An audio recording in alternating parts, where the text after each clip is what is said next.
യേശുവല്ലാതില്ലെനിക്കൊരാശ്രയം ഭൂവിൽ തന്മാർവിലല്ലാതില്ലെനിക്കു വിശ്രാമം വേറെ ഈ പാരിലും പാരത്തിലും നിസ്തുല്യനൻ പ്രിയൻ എന്റെ രക്ഷകായൻ ദൈവമേ നീയല്ലാതില്ലാരും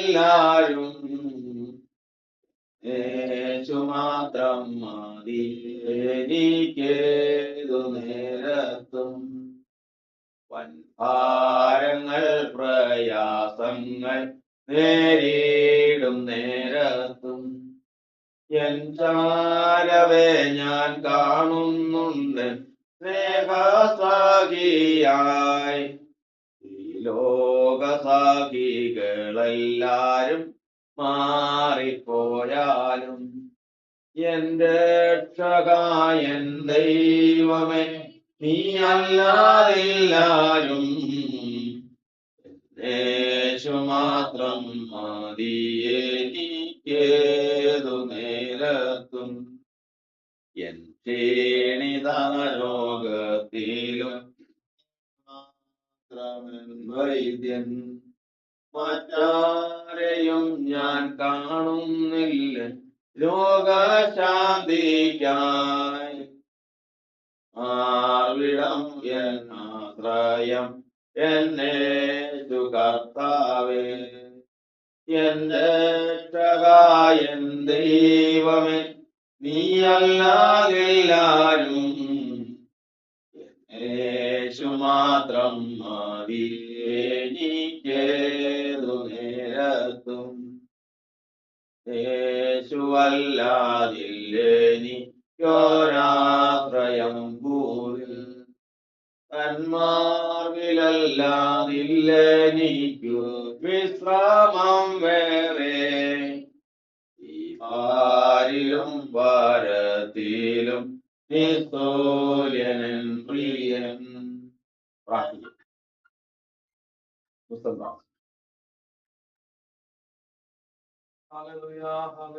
സ്തോത്രം ദൈവമേ, സ്തുതിക്കുന്നു കർത്താവേ. ഹല്ലേലൂയ.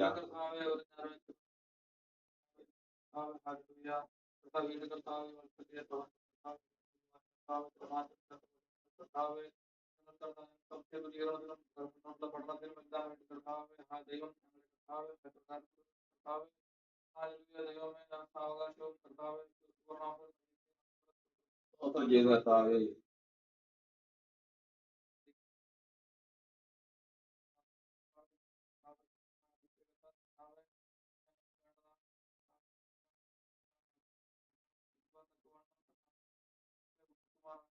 ആമേൻ ആമേൻ ആമേൻ ആമേൻ.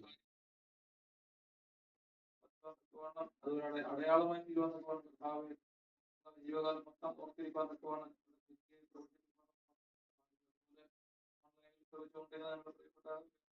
കർത്താവേ, അവിടുത്തെ കരങ്ങളിലേക്ക് പ്രാർത്ഥിക്കുന്നു. യേശു ധന്യമുള്ള ആമേൻ. കർത്താവിന്റെ പരിശുദ്ധ നാമത്തിന് മഹത്വം ഉണ്ടാകുമാറാകട്ടെ. ദൈവത്തിന്റെ വചനത്തിൽ നിന്ന് നമ്മൾ ഈ കഴിഞ്ഞ നാളുകളായിട്ട് പഠിച്ചുകൊണ്ടിരിക്കുക. ഇന്ന് പ്രാരംഭമായിട്ട് ചില സംശയങ്ങൾ ചോദിക്കാൻ ഇടയായി തീർന്നു മുസ്ലിം സഹോദരനെ സംബന്ധിച്ചിടത്തോളം. ആ ചോദ്യം എന്ന് പറയുന്നത് ഏറ്റവും പ്രധാനപ്പെട്ട ചോദ്യമാണ്. അതിൽ ഭാഗികമായിട്ട് മാത്രം ചിലർ കേട്ടു, ഭാഗികമായിട്ട് മാത്രം മനസ്സിലാക്കി. അതുകൊണ്ട് പ്രാരംഭമായിട്ട് അതിനെ കുറിച്ചൊരു ചെറിയ വിവരണം നമ്മൾ മനസ്സിലാക്കിയിട്ട് നമുക്ക് അടുത്ത വിഷയത്തിലേക്ക് കിടക്കാം. നമ്മൾ ദൈവത്തിന്റെ വചനത്തിൽ നിന്ന് പഠിക്കുന്നത് ഇപ്രകാരമാണ്. ദൈവം മനുഷ്യനെ സൃഷ്ടിച്ചത് മരണമുള്ളവനായിട്ടല്ല, മരിക്കുന്നവനായിട്ടല്ല. അവന് മരിക്കാൻ സാധിക്കുമായിരുന്നില്ല. മരിക്കാൻ സാധിക്കാത്ത കാര്യം എന്താണ്? മനുഷ്യന്റെ ശരീരത്തിൽ ഒരു ഘടകമുണ്ട്, ഒരു ഭാഗം ഉണ്ടായിരുന്നു. ഈ ഘടകമുള്ളവൻ മരിക്കില്ല. അത് ഏത് ഘടകമെന്ന് ലിതിക്ക് പറയാമോ? ഏത് ഭാഗം ഉണ്ടായിരുന്നു? നമ്മൾ മരിക്കില്ലായിരുന്നു. ആദാം മരിക്കുമായിരുന്നോ? ഇല്ല. എന്തുകൊണ്ട് മരിക്കില്ല? പറഞ്ഞോ. കറക്റ്റ്. മറിയാക്ക ഉത്തരം പറഞ്ഞു. തേജസ്സിന്റെ ആത്മാവ് എന്ന് പറയുന്ന ഒരു ഭാഗം മനുഷ്യനുണ്ടായിരുന്നു. ആ ഭാഗം ഉണ്ടായിരുന്നത് കൊണ്ട് അവൻ മരിക്കുമായിരുന്നില്ല. മരണം എന്ന് പറയുന്നത് അത് മനുഷ്യന്റെ ശരീരത്തെ പ്രവർത്തനം നിലച്ചതിന് ശേഷം അതിൽ നിന്ന് മനുഷ്യന്റെ ദേഹിയെ എടുത്തു മാറ്റി പാതാളത്തിലേക്ക് കൊണ്ടുപോകുന്നതാണ് യഥാർത്ഥത്തിൽ മരണ സംഭവം, മരണ അനുഭവം എന്ന് പറയുന്നത് അങ്ങനെയാണ്.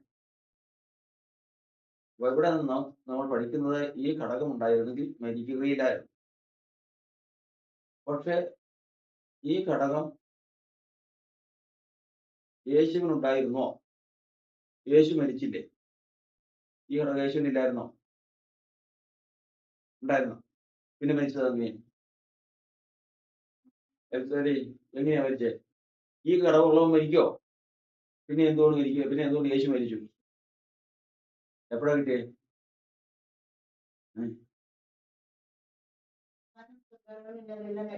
ടൈം പറ. വചനം പറ. റോമർ 1:5. റോമർ 1:5 മരിച്ചിട്ട് ഉയർത്തെഴുന്നേൽക്കുകയും വിശുദ്ധിയുടെ ആത്മാവ് സംബന്ധിച്ച് ദൈവപുത്രൻ എന്ന ശക്തിയോടെ നിർണയിക്കപ്പെടുകയും ചെയ്തു. യേശു ക്രിസ്തു ഉയർത്തെഴുന്നേറ്റപ്പോഴാണ്, യേശുവിന് ഈ ആത്മാവ് കിട്ടിയത്. അതിനു മുമ്പ് യേശുവിന് ഈ ആത്മാവ് ഉണ്ടായിരുന്നില്ല. അതിനേതാ? 7:37 അതായത് യോഹന്നാന്റെ സുവിശേഷം. അങ്ങനെ അതിലേക്ക് പോയാൽ പോകും. സമയം നമുക്ക്. അപ്പോ ശ്രദ്ധിച്ച് കേൾക്കണം. നമ്മുടെ പ്രത്യാശയാണ്. ഇന്ന് മുസ്തൻ സഹോദരൻ ആ ചോദ്യം ചോദിച്ചത് അങ്ങേയറ്റം അനുഗ്രഹമാണ്. കാരണം ഒരാൾക്ക് അങ്ങനെ ഒരു സംശയം വരിക എന്നുള്ളത് ഏറ്റവും പ്രയാസകരമാണ്. ഇപ്പൊ തന്നെ അതിന്റെ സങ്കീർണത മനസ്സിലായല്ലോ. യേശുവിന് പോലും ഈ ആത്മാവ് ഉണ്ടായിരുന്നില്ല. കാരണം അവിടെ എഴുതിയിരിക്കുന്ന എന്താണ്? യേശു അന്ന് വരെ തേജസ്കരിക്കപ്പെട്ടിട്ടില്ലായാൽ ആത്മാവ് വന്നിട്ടില്ലായിരുന്നു. യേശുവിന് ആത്മാവ് ഉണ്ടായിരുന്നില്ല. ആദാമിനുണ്ടായിരുന്നോ? പാപം ചെയ്യുന്നത് വരെയും ആദാമിനും ഹവ്വയ്ക്കും ഉണ്ടായിരുന്നു. അപ്പോ ആദാമിനും ഹവ്വയും ഒരു അപകടത്തിൽ വെള്ളത്തിൽ വീഴുന്നിരിക്കട്ടെ, എന്ത് സംഭവിക്കും? ചാവില്ല. ആദാമും ഹവ്വയും വെള്ളത്തിൽ വീണോ അപകടം പറ്റിയോ മരിക്കുമായിരുന്നില്ല. കാരണം ഈ ഘടകം ഉള്ളതുതന്നെ ഒരാൾ മരിക്കില്ല. ദൈവത്തിന്റെ സഭയ്ക്ക് നമുക്കുണ്ടോ ഈ ഭാഗം? സംശയം.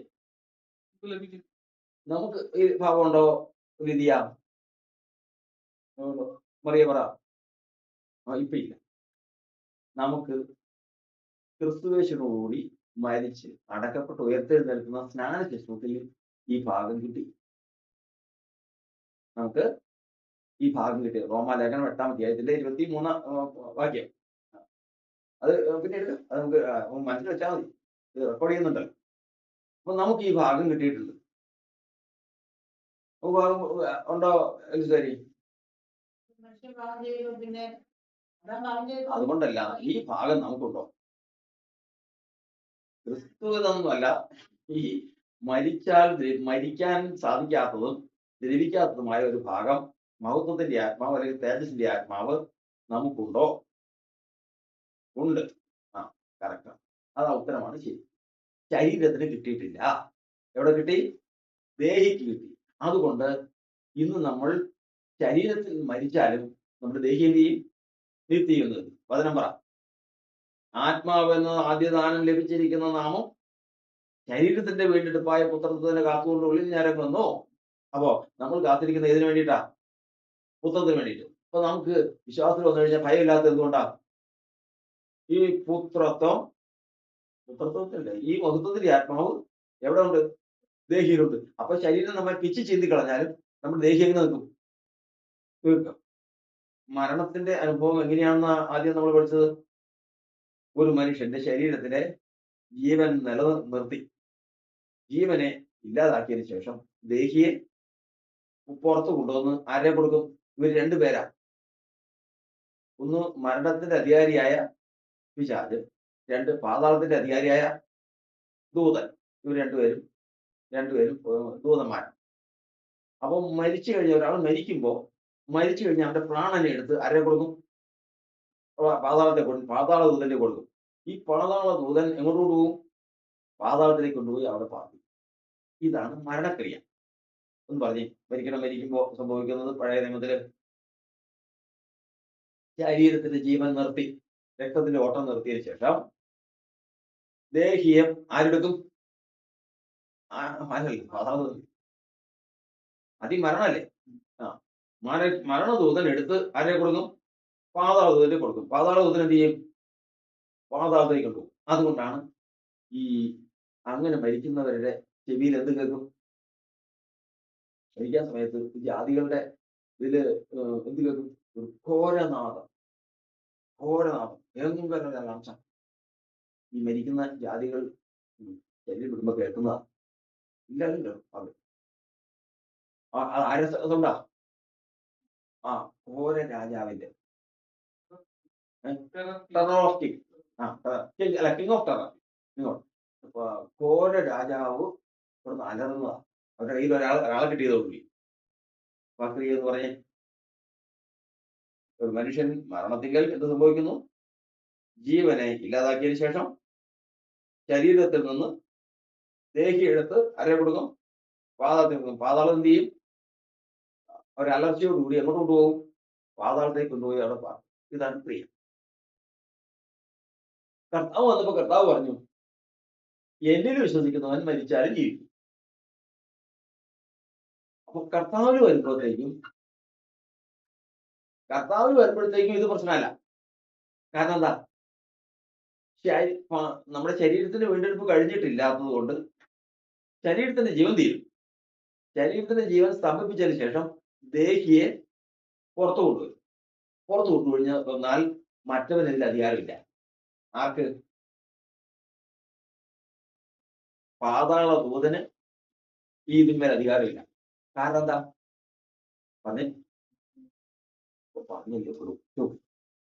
അവിടെ തൊടാൻ പറ്റൂല. ഈ പറയുന്ന മഹത്വത്തിന്റെ ആത്മാവ്, ഈ ഗ്ലോറിയുടെ ആത്മാവ് ഏതിലുണ്ട്? ഈ പ്രാണനിലുണ്ട്. എവിടെ ഇല്ല? നമ്മുടെ ശരീരത്തിലില്ല. എവിടെയുണ്ട്? പ്രാണനിലുണ്ട്. അപ്പൊ പ്രാണനിലുള്ളത് കൊണ്ട് ഇതിൽ തൊടാൻ പറ്റില്ല. അപ്പൊ നമുക്ക് നമ്മുടെ ശരീരത്തിൽ ഒരു ദൂതന്റെ പരിപാടി നടക്കുള്ളൂ. ആരുടെ?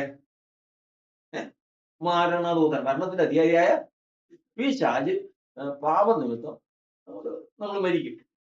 പക്ഷെ അത് കഴിഞ്ഞതിന് ശേഷം ഇവന്റെ കയ്യിൽ ഇതിന് യാതൊരു അധികാരവും ഇല്ല.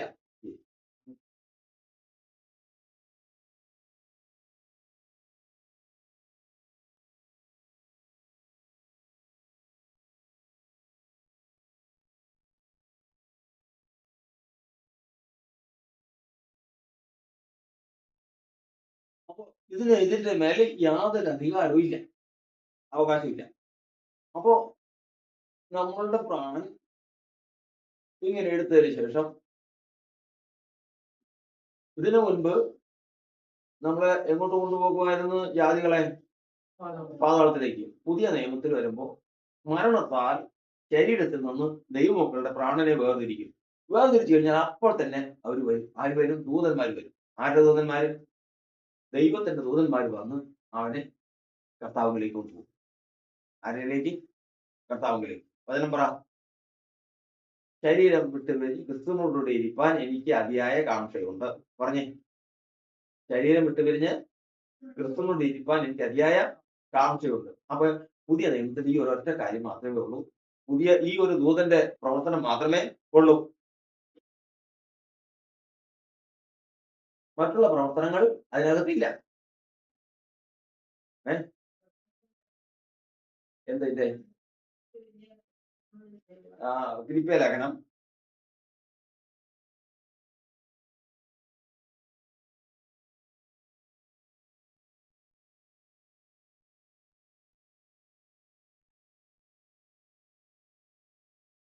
അധ്യായത്തിന്റെ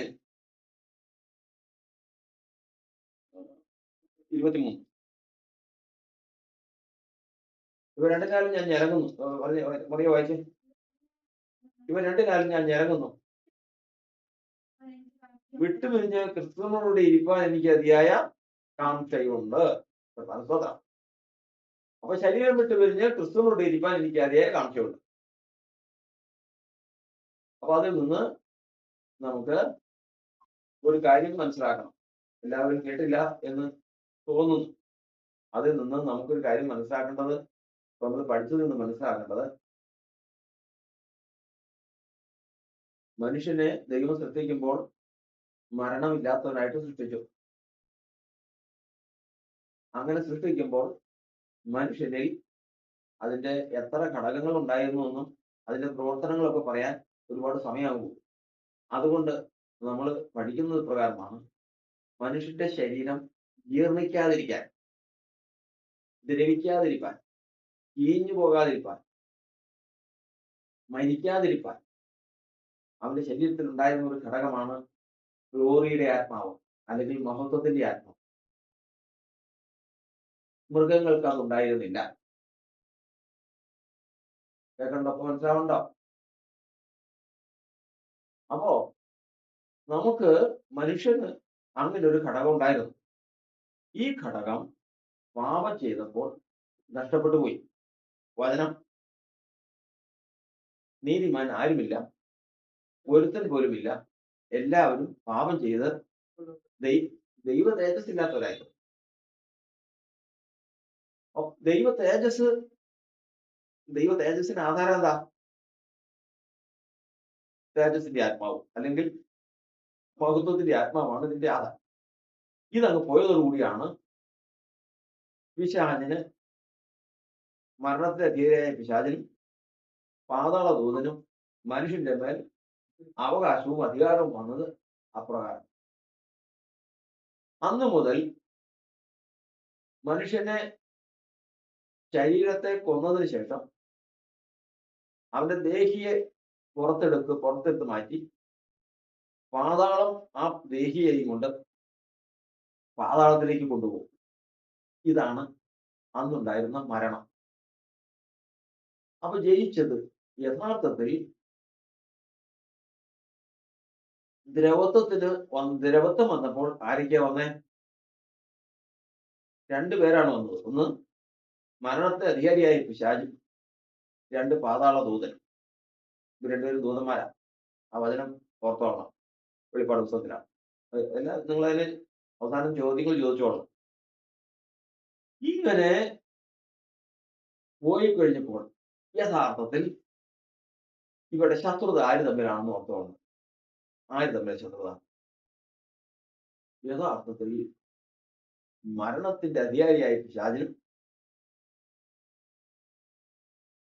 പാതാള ദൂതനും ഉള്ള ശത്രുത എന്ന് പറയുന്നത്, പേടി എന്ന് പറയുന്നത് ഇതിനോടെ ഉള്ളൂ. ഇതിനോട് അല്ല, തേജസ്സിന്റെ ആത്മാവ് അവിടെയാണ്.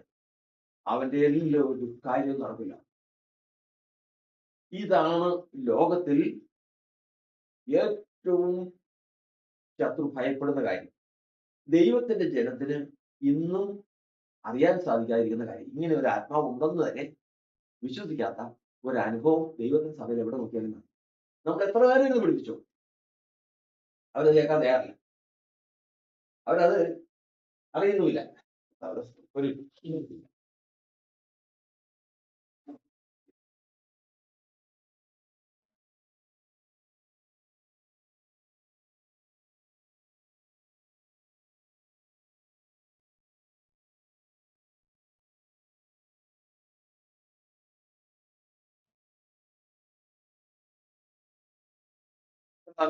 അപ്പോ പാപത്തില് മനുഷ്യന് നഷ്ടപ്പെട്ട ഈ ഘടകം എന്ന് തിരിച്ചു വരുന്നുവോ അന്ന് മാത്രമേ മനുഷ്യർക്ക് ജയമുള്ളൂ. അപ്പൊ ശത്രുവിനെ ജയിച്ചു, ശത്രുവിനെ കീഴടക്കി എന്നൊക്കെ പറയാം. ആദാമില് പാപം വന്നതിന് ശേഷം അവന് തേജസ് നഷ്ടപ്പെട്ട് ആ മനുഷ്യന്റെ ഉള്ളില് അശുദ്ധാത്മാവ് പ്രവേശിച്ചു. പഴയ നിയമത്തില് ഏതെങ്കിലും സ്ഥലത്ത് നിന്ന് അശുദ്ധാത്മാവ് നീങ്ങിയ ഒരു ശുശ്രൂഷ പറഞ്ഞു? ഏലീശ പ്രവാചകൻ ശുശ്രൂഷ ചെയ്തു, പിശാചിനെ പുറത്താക്കിയിട്ടുണ്ടോ? ഏതെങ്കിലും സംഭവത്തിൽ ഇത്രയും ശക്തനായി ആകാശത്ത് നിന്ന് തീ ഇറങ്ങുന്ന ശുശ്രൂഷയുള്ള ഒരാളാണ്. ആകാശത്ത് തീ പിശാചിനെ പുറത്തിറക്കിയിട്ടുണ്ടോ?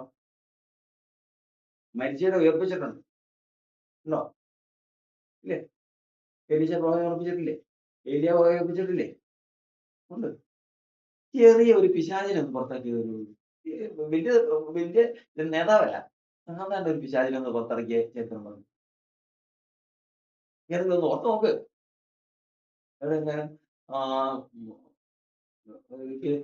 ദേവാലയത്തിലോ പ്രവാചകന്മാരുടെ കാലഘട്ടത്തിലോ ഏതെങ്കിലും പോവില്ല, അവൻ പോവില്ല.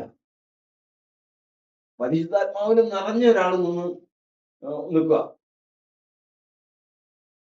അപ്പൊ തന്നെ അവനുണ്ടാവും, പോവില്ല. ഇവൻ പോകണമെങ്കിൽ ഒറ്റ മരുന്നേ ഉള്ളൂ, ഒറ്റ വഴിയേ ഉള്ളൂ. ഏതാ വഴി? നമ്മളീ പറഞ്ഞ ഗ്ലോറിയുടെ ആത്മാവ് വരാതെ ഇത് പോകും.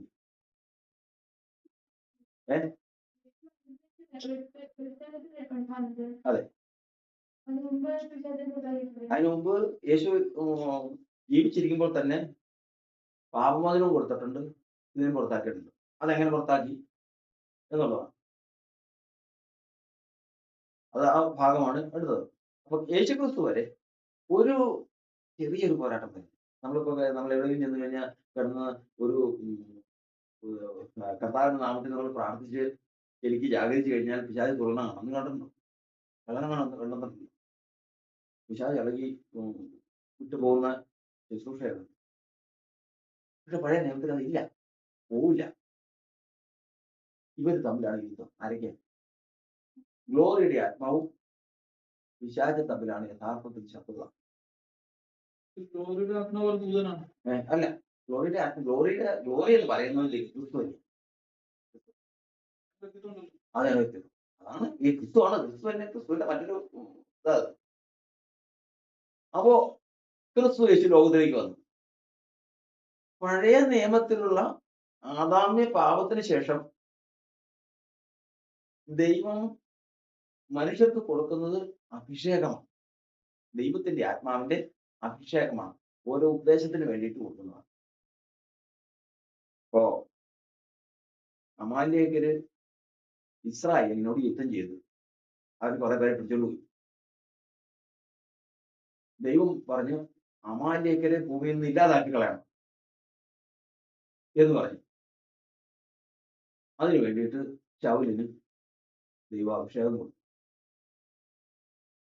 ആ ശൗലിന് തന്ന അഭിഷേകം എന്തിനു വേണ്ടിയിട്ടാണ്?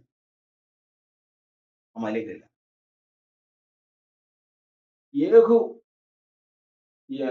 യേഹുവിന്റെ കാലത്ത് ആഹാബ് രാജാവും അവന്റെ ഭാര്യ ഇസബേലും കൂടെ കൂടി ഇസ്രായേലിൽ സകലവിധ ദുഷ്ടതയും ചെയ്തു.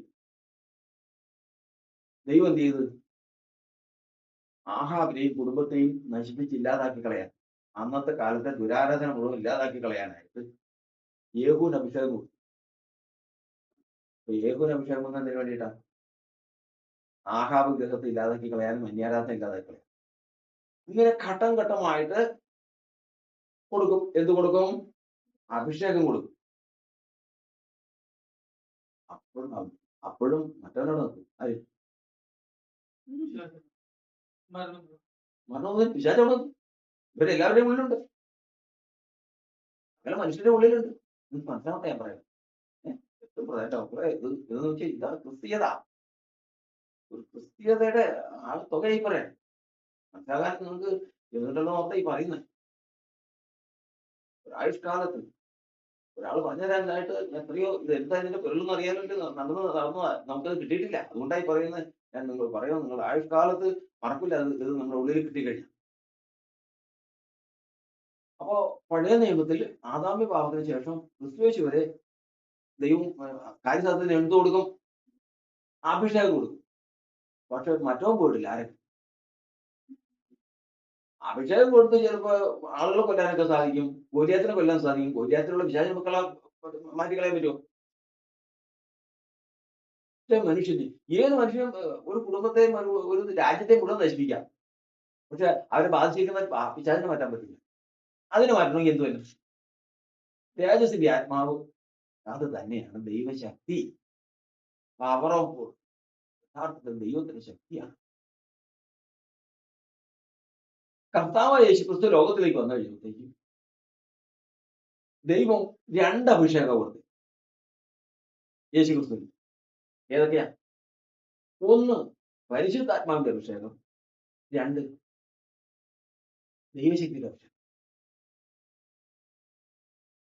അപ്പൊ യേശുവിന് ലഭിച്ച അഭിഷേകം ഏതൊക്കെയാ? പരിശുദ്ധാത്മാവിനെ, പരിശുദ്ധാത്മാവിന്റെ അഭിഷേകവും, പിന്നെ ഉറക്കപ്പാട് ദൈവശക്തിയുടെ അഭിഷേകം. പരിശുദ്ധാത്മാവിന്റെ അഭിഷേകത്തിന് വേണ്ടിയിട്ടാ.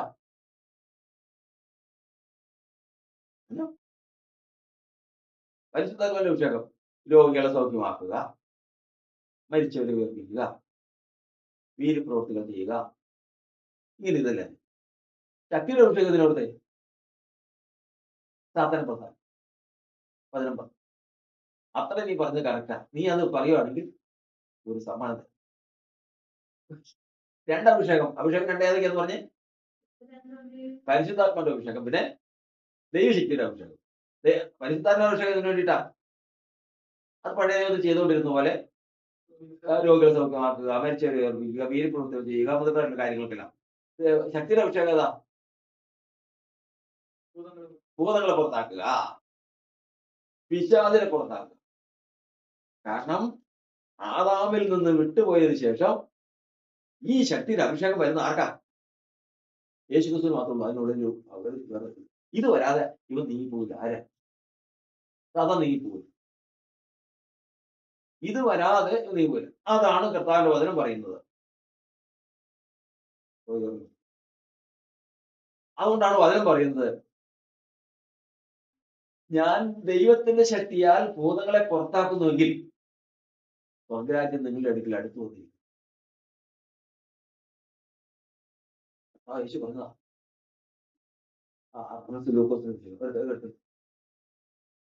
എല്ലാവരും പറഞ്ഞപ്പോഴേ ഇവൻ ഭൂതങ്ങളെ പുറത്താക്കുന്നതാണല്ലോ. ഇവൻ ഏറ്റവും മൂത്തവനെ കൊണ്ടാ, ഏത് പിശാചിന്റെ നേതാവിനെ കൊണ്ടാ അവൻ ഭൂതങ്ങളെ പുറത്താക്കുന്നത് എന്ന് പറഞ്ഞു. അപ്പൊ യേശു പറഞ്ഞു, നീ ഒരു കാര്യം മനസ്സിലാക്കുക, ഞാൻ ദൈവത്തിന്റെ ശക്തിയാൽ ഭൂതങ്ങളെ പുറത്താക്കുന്നെങ്കിൽ ദൈവരാജ്യം അടുത്ത് വന്നിരിക്കുന്നു. ലൂക്കോസ് 11:20. വേഗം വായിക്കാം.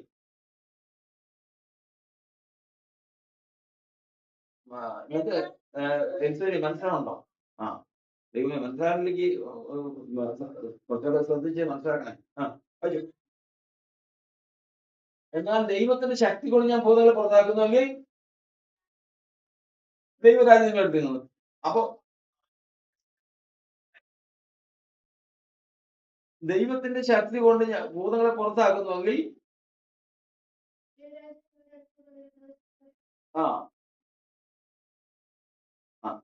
ഇനി അടുത്തത്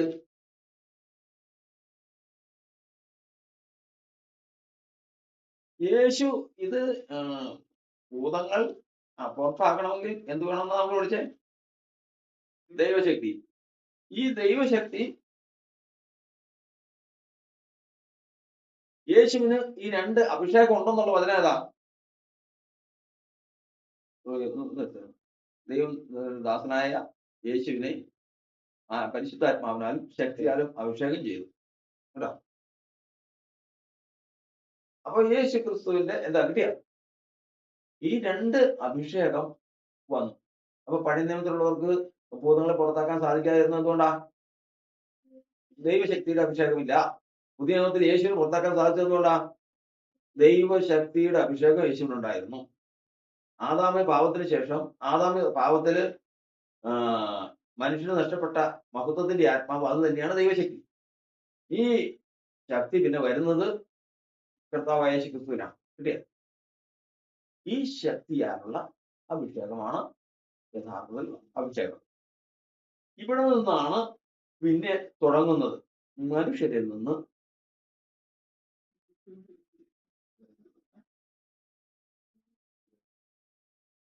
പരിശുദ്ധാത്മാവിനാലും ശക്തിയാലും അഭിഷേകം ചെയ്തിട്ട് പ്രവൃത്തിയാണോ? അപ്പൊ ഈ രണ്ട് അഭിഷേകത്താൽ ലോകത്തിലേക്ക് യേശു വന്ന് ഭൂതങ്ങളെ പുറത്താക്കി. അപ്പോസ്തല പ്രവൃത്തി 10:38. അപ്പോസ്തലരുടെ പുസ്തകം 10-ാം അധ്യായത്തിന്റെ 38-ാം വാക്യം. ഇവിടുത്താണ് സാധനം. അപ്പൊ യേശുവിനെ ഓർത്തോളം പരിശുദ്ധാത്മാവിനാലും ശക്തിയാലും അഭിഷേകം ചെയ്തു. എപ്പോഴും ഓർത്തോളണം, എപ്പോഴും ഓർത്തോളണം.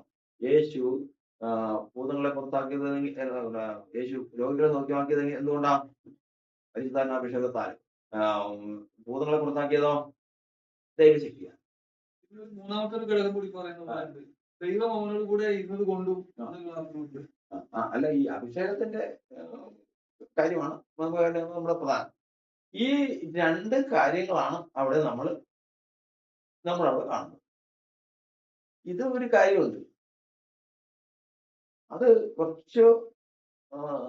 കുറച്ചുകൂടി മനസ്സിലാക്കേണ്ട ഒരു വിഷയം. അഭിഷേകത്താൽ ചെയ്യുന്ന കാര്യങ്ങൾ ഒന്ന്,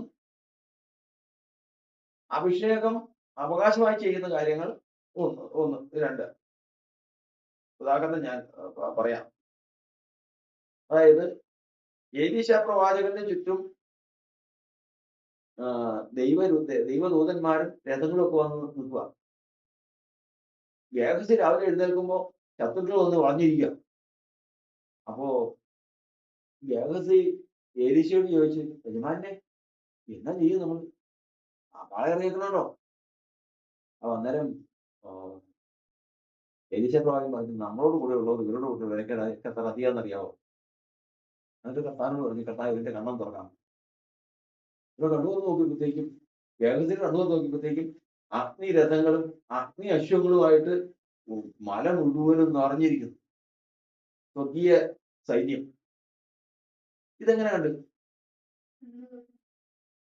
ആത്മാവ് വന്ന് എന്റെ കണ്ണ് തുറന്ന്. അപ്പൊ ഒന്ന് ആത്മാവിനാൽ കണ്ടു. രണ്ടാമതൊരു കാഴ്ച ഏതാ? മനുഷ്യന് വളർച്ചയാൽ കാണും. അതായത് പുതിയ നിയമ കാലഘട്ടത്തിലേക്ക് വരുമ്പോഴേക്കും നമുക്ക് കർത്താവ് ആത്മാവിനാൽ കാണിച്ചു തരുന്നതും നമ്മുടെ സ്വന്തം കണ്ണാൽ കാണുന്നതും രണ്ടാം. സ്വന്തം കണ്ണാൽ കാണണമെങ്കിൽ അവൻ വളർച്ച പ്രാപിക്കണം, ജീവിതത്തിൽ അനുസരിച്ച് വളർച്ച പ്രാപിക്കണം. കർത്താവായ യേശുക്രിസ്തു ഈ ലോകത്തിൽ രണ്ട് അഭിഷേകത്താൽ പ്രവൃത്തികളെല്ലാം ചെയ്തു. എല്ലാ പ്രവൃത്തിയും ചെയ്തതിന് ശേഷം അവൻ തേജസ്കരിക്കപ്പെടാൻ പോവാ. തേജസ്കരിക്കപ്പെടുമ്പോൾ കർത്താവ് പറയുന്ന വാക്കാണ്,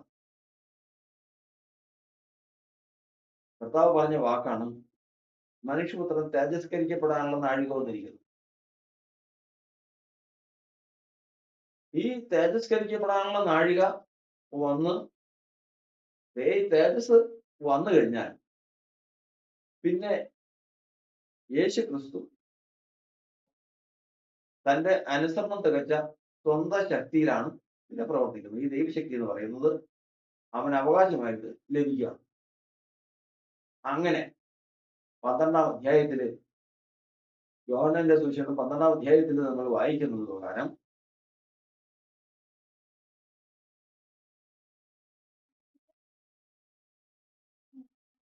പന്ത്രണ്ടാം അധ്യായം 23-ാം വാക്യം, അതിന്റെ 7:38 വായിച്ചിട്ട് വായിക്കാം. 7:38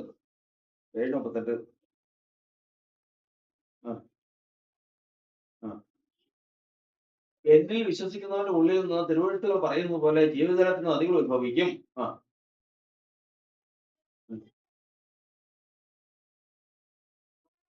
അല്ല, അത് മറ്റത് ഒരു വാക്കിൽ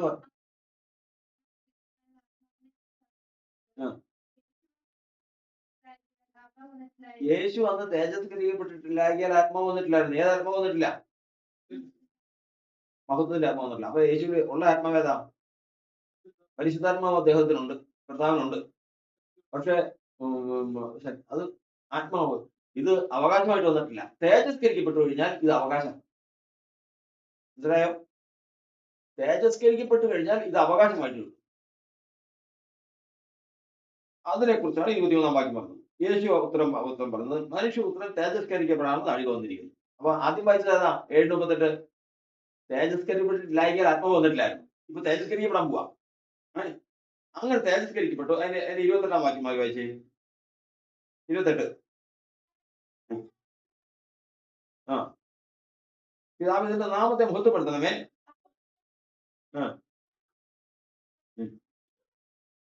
എന്ന് ചേർത്തുണ്ട്. അപ്പൊ മഹത്വപ്പെട്ടു എന്ന് പറഞ്ഞു കഴിഞ്ഞാൽ മഹത്വത്തിന്റെ ആത്മാവ് വന്ന് മഹത്വത്തിന്റെ ആത്മാവ് ഇവന് അർഹനായി. അപ്പോഴും വന്നിട്ടില്ല. മഹത്വപ്പെടുത്തി, പക്ഷെ മഹത്വത്തിന്റെ ആത്മാവ് വന്നിട്ടില്ല. അടുത്ത വായിച്ചേ. ഇത് കേട്ടിട്ട്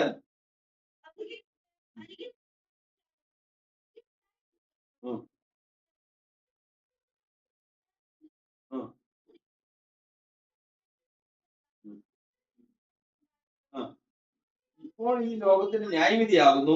ഇപ്പോൾ ഈ ലോകത്തിന്റെ പ്രഭുവിനെ പുറത്താക്കി കളയുന്നു. മനസ്സിലായി? ഇപ്പോൾ ഈ ലോകത്തിന്റെ പ്രഭുവിനെ പറഞ്ഞു. യേശു ക്രിസ്തു കർത്താവിന്റെ നാമത്തിന്റെ മഹത്വം പ്രാപിച്ചതോടുകൂടി. ഒരാൾ മഹത്വം പ്രാപിക്കുന്നത് എങ്ങനെയാ?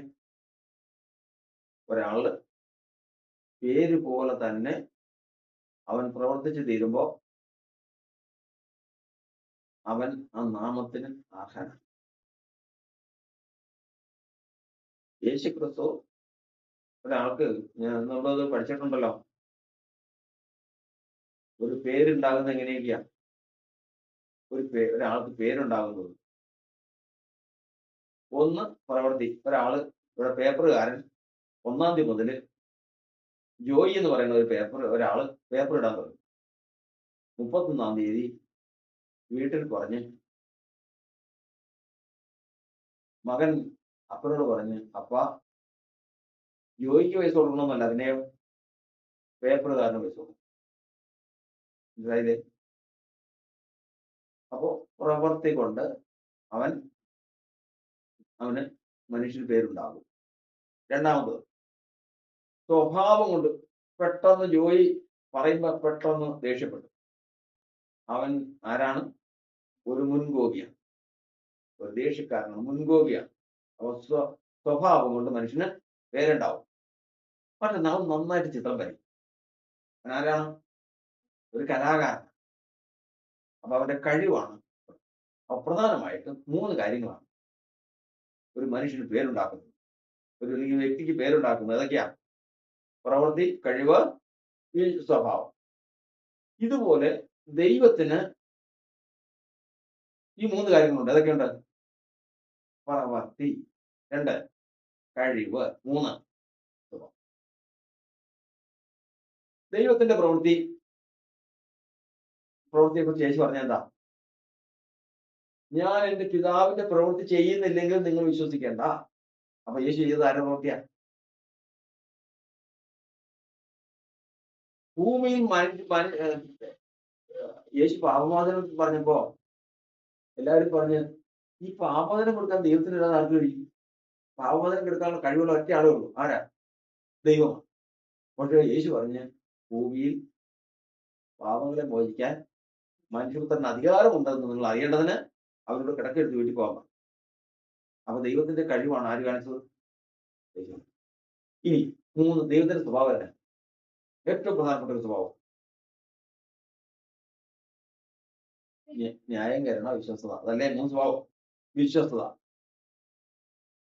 നാം അവിശ്വസ്തരായി തീർന്നാലും അവൻ വിശ്വസ്തനായി പാർക്കുന്നു. തന്റെ സ്വഭാവം ത്യജിപ്പാൻ അവന് കഴിയുകയില്ലല്ലോ. അപ്പൊ അവന്റെ സ്വഭാവമാണ് അത് വിശ്വസ്തത. അപ്പൊ യേശു ഈ 3 കാര്യങ്ങൾ കാണിച്ചു. ഏതൊക്കെയാ പറഞ്ഞേ? ന്യായം അല്ല, അവൻ സ്വഭാവം, കഴിവ്, പ്രവൃത്തി. ഈ 3 കാര്യങ്ങളും ആരുടെ കാണിച്ചു? ദൈവത്തിന് കാണിച്ചു. അപ്പൊ അതോടുകൂടി ഓട്ടോമാറ്റിക് ആയിട്ട് ദൈവത്തിന്റെ പേരാർക്കും യേശു. ആ പിതാവിന്റെ പേരിന് ആര് അവകാശിയായി തീർന്നു? യേശു അവകാശിയായി തീർന്നു. ഇതിന് സംശയമില്ല. ഇത് ആര് സമ്മതിക്കണം? നമ്മൾ സമ്മതിച്ചാൽ പോരാ, ആര് സമ്മതിക്കണം? കർത്താവേ, പിതാവേ, നിന്റെ നാമത്തെ മഹത്വപ്പെടുത്തണമെന്നോ. ഈ നാമത്തിന് ആരർഹനായി തീർന്നു? യേശു അവകാശിയായി തീർന്നു. ഇതിലാരും പരാജയപ്പെട്ടു പോയേ? ആദാമോ അല്ല, ആദ്യമേ മനുഷ്യൻ ആദാമോ ഹൗവയും പരാജയപ്പെട്ടു പോയതാ. ഇവിടെ യേശു എന്ത് ചെയ്തു?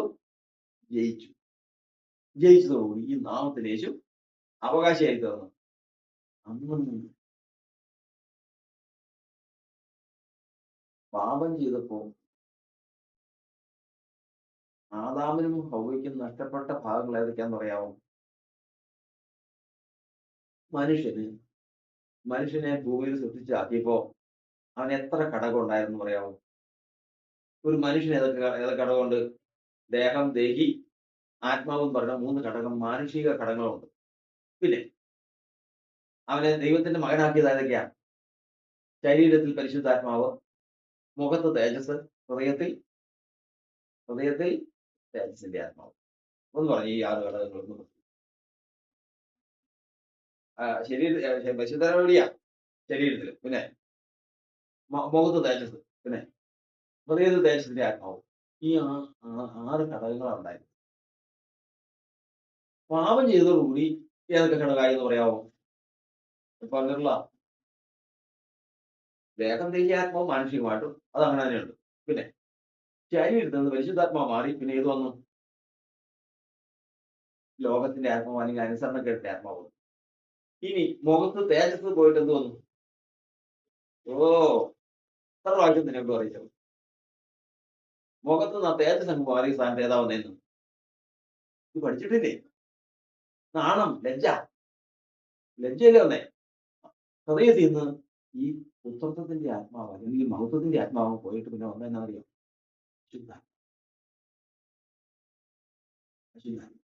അപ്പൊ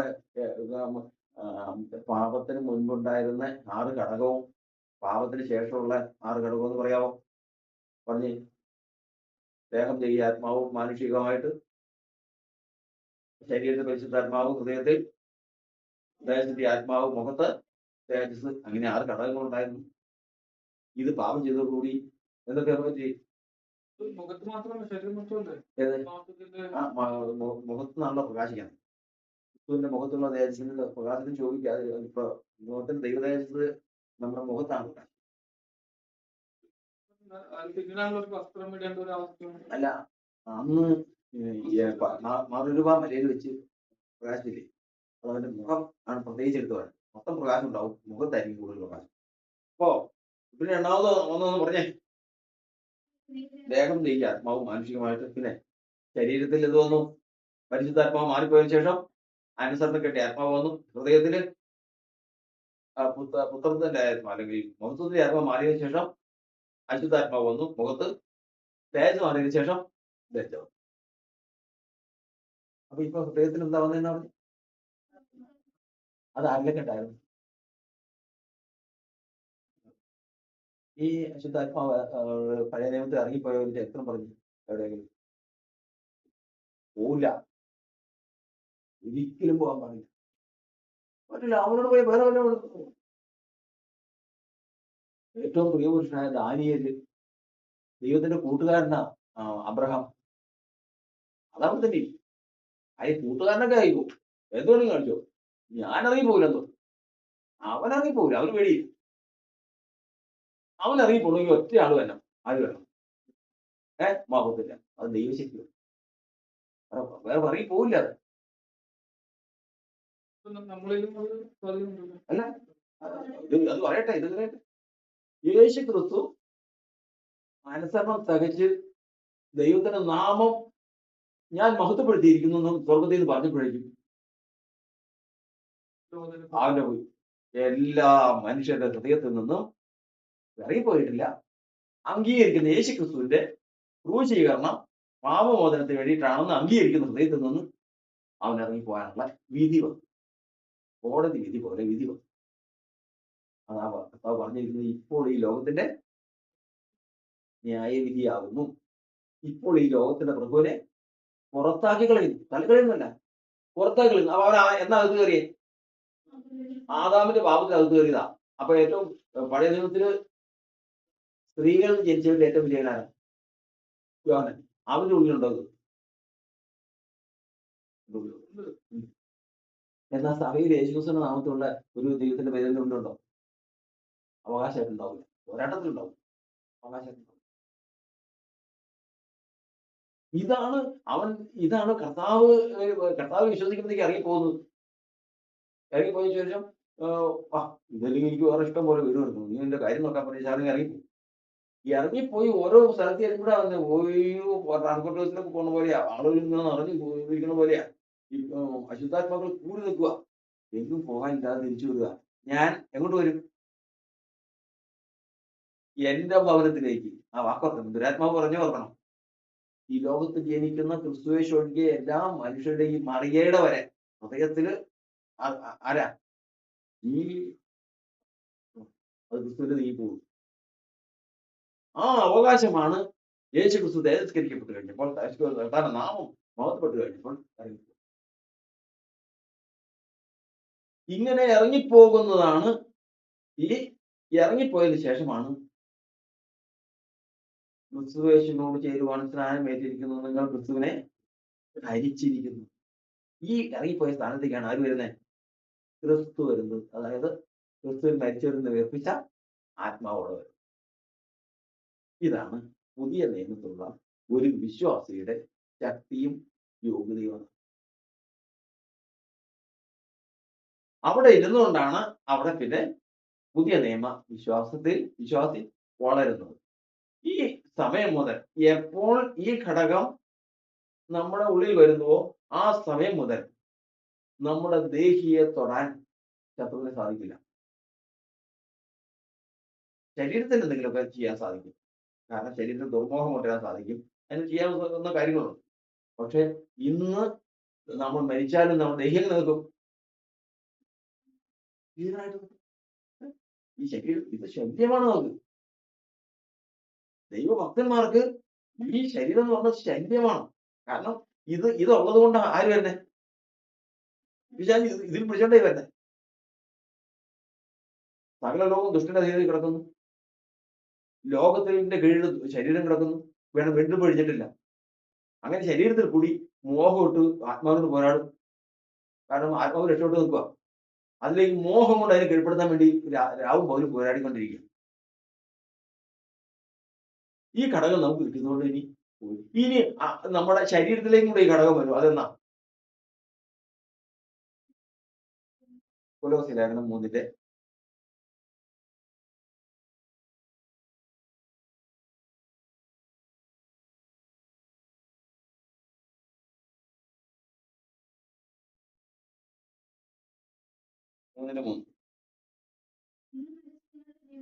നിങ്ങൾ മരിച്ച് നിങ്ങളുടെ ജീവൻ ക്രിസ്തുവിനോടുകൂടെ ദൈവത്തിൽ മറഞ്ഞിരിക്കുന്നു. നമ്മുടെ ജീവനായ ക്രിസ്തു വെളിപ്പെടുമ്പോൾ നിങ്ങളും അവനോട് കൂടെ അത്യാവശ്യത്തിലെടുക്കും. അന്ന് ശരീരത്തിന്റെ വീണ്ടെടുപ്പ് വഴി. അപ്പൊ ദേഹിയുടെ വീണ്ടെടുപ്പ് കഴിഞ്ഞിട്ടുള്ളവരെ നോക്കിക്കൊണ്ട് പ്രകൃതി വരെ നോക്കിയിരിക്കുക. ഈ മൃഗങ്ങൾ വരെ നോക്കുക. ഇവരെ കണ്ടാൽ അറിയാം. പ്രാണന്റെ വീണ്ടെടുപ്പ് കഴിഞ്ഞാൽ കണ്ടറിയാം നമ്മൾ പോകുമ്പോ. കാരണം ഇവരും കൂടി ഈ ശരീരവും കൂടി വീണ്ടെടുത്ത് കഴിഞ്ഞാൽ ശരീരത്തിനും കൂടി ഈ സാധനം വന്നാൽ ഏത് വന്നാൽ മഹത്വത്തിന്റെ ആത്മാവ് വന്നാലുണ്ടല്ലോ, ഇവരാരാ? രാജാക്കന്മാരാ. മനസ്സിലായില്ലേ? പഴയ നിയമത്തിൽ ഒരു വിശുദ്ധനാണ് പോവാ. നമ്മള് ദാനിയേൽ എന്നൊക്കെ പറഞ്ഞു കേട്ടല്ലേ? ഒരു വിശുദ്ധൻ നമ്മൾ പോകുമ്പോ കാണുമോ? മാറിപ്പോവും. പുതിയ നിയമത്തില്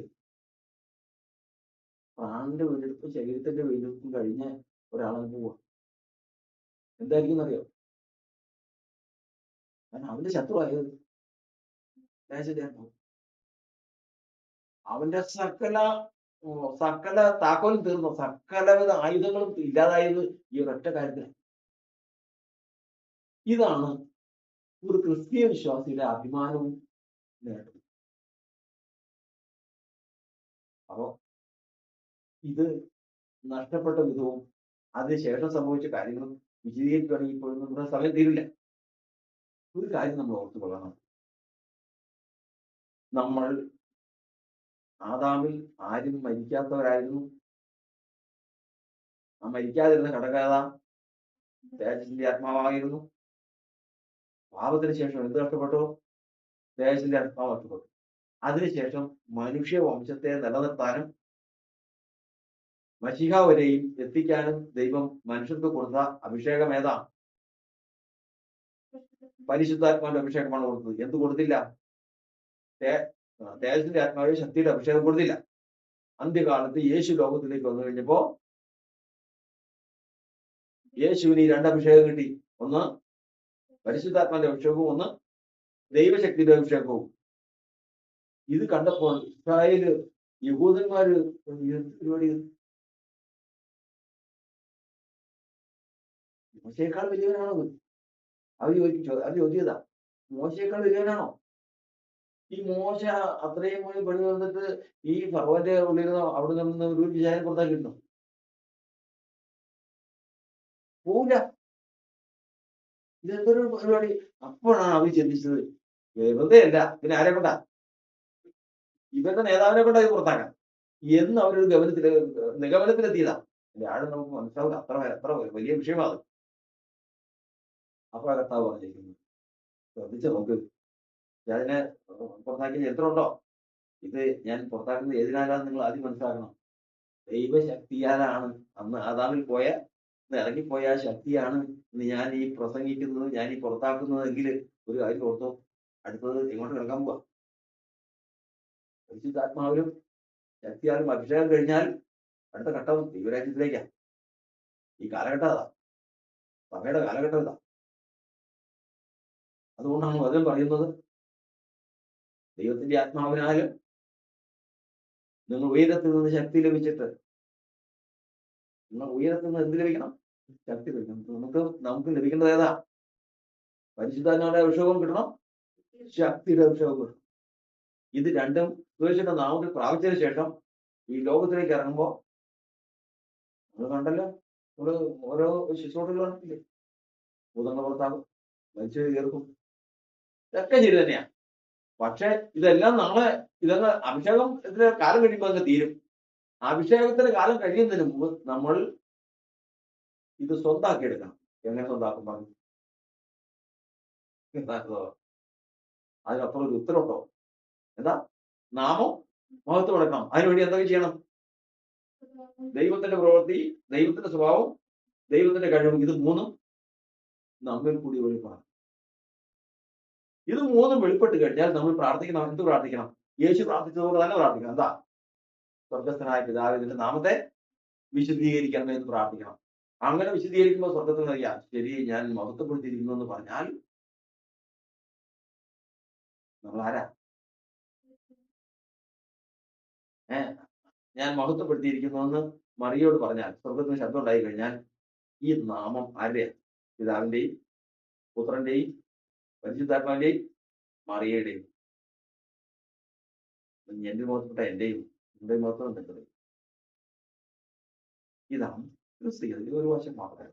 അടുത്ത ആഴ്ച നമുക്ക് അതിന്റെ ബാക്കി ഭാഗം ലഭിക്കും. കർത്താവിന്റെ ആത്മാവ് നമ്മെ സഹായിക്കുമാറാണ്. അപ്പോ നമ്മിൽ ധരിക്കാത്ത ഘടകം എന്ന് പറഞ്ഞത്, ധരിക്കാൻ നമ്മെ അനുവദിക്കാത്ത ഘടകം എന്ന് പറയുന്നതാ ബോധത്തിന്റെ ആത്മാവാണ്. ആ ഭാവം കൂടെ ഒന്ന് വായിച്ചേക്കാം. എന്നിട്ട് നമുക്ക് അടുത്ത ആഴ്ച അടുത്ത ബാക്കി ചിന്തിക്കാം. റോമാലേഖനം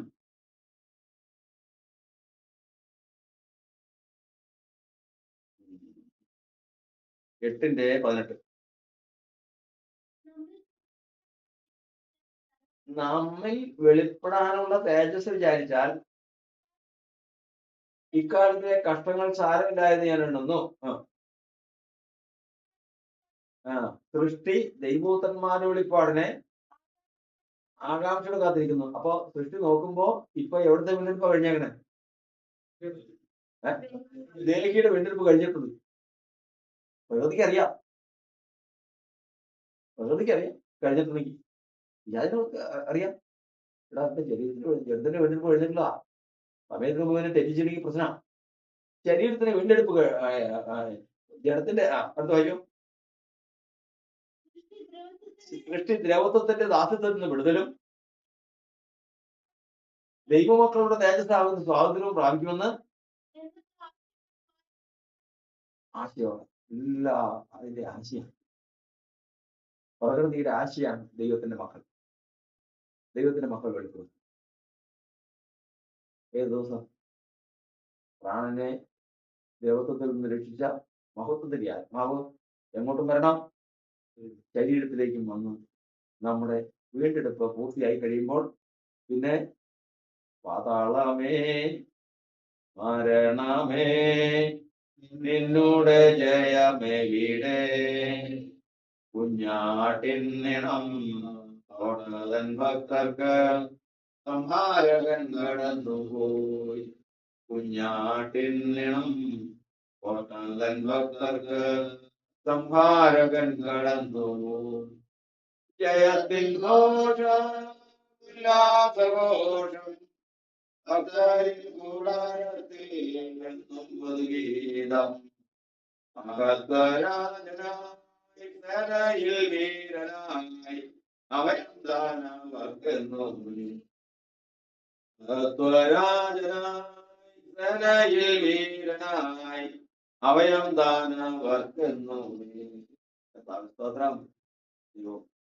ദിവസം നമ്മൾ ലജ്ജിക്കാതെ വണ്ണം നമ്മുടെ ജീവിതത്തിലുള്ള പിഴവുകളൊക്കെയും നീക്കി നമ്മുടെ പ്രാണനെ വീണ്ടെടുത്ത് സമാധാനത്തിലാക്കിയ ദൈവം, നമ്മുടെ ഉള്ളിൽ മഹത്വത്തിന്റെ ആത്മാവിനെ തന്നവൻ, ഇതാ ശരീരത്തിന്റെ വീണ്ടെടുപ്പായ പുത്രത്വത്തിന് കാത്ത് നമ്മൾ ഉള്ളിൽ ഞരങ്ങുമ്പോൾ ആ ദിവസം നമുക്ക് കഞ്ഞിപ്പെട്ട് പോകാതിരിക്കാൻ ദൈവങ്ങളിലേക്ക് നമുക്ക് പ്രാർത്ഥിക്കാം.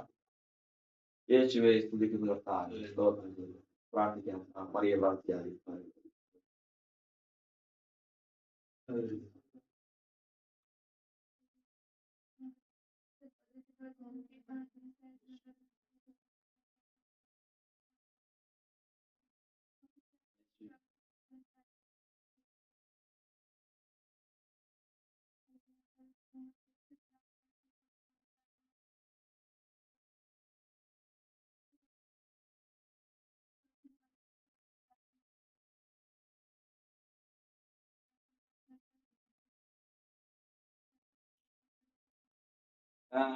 നമ്മുടെ കർത്താവും രക്ഷിതാവുമായ യേശുക്രിസ്തുവിന്റെ കൃപയും സമാധാനവും നാം ഏവരോടും എന്നാളും ഉണ്ടായിരിക്കുമാറാകട്ടെ. ഏവർക്കും സ്നേഹം.